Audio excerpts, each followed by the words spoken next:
qu'on la déguise comme on voudra, dans la plupart des cas, la cause réelle du doute et du scepticisme, c'est l'amour du péché.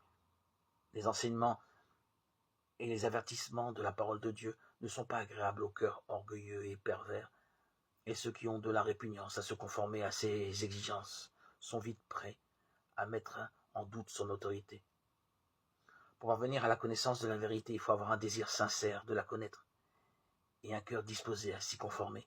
Comme Shlomo Améler, Salomon, le fils de David, demandons à Dieu la sagesse de cœur, Chormat Alev,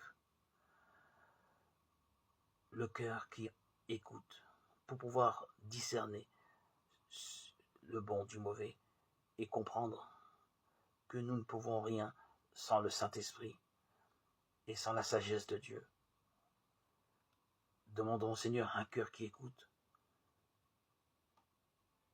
En hébreu, lorsque Salomon a demandé Chormat Alev, la sagesse du cœur,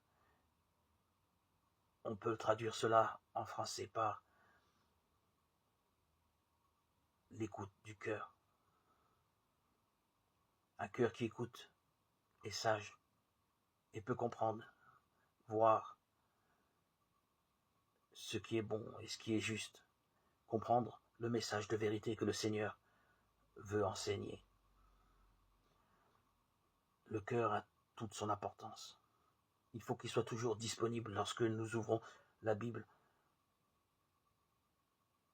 pour pouvoir accueillir la parole. Ceux qui entreprennent l'étude de la Bible dans ses sentiments trouveront des preuves évidentes et nombreuses de son inspiration divine et saisiront ces vérités qui les rendront alors sages à salut.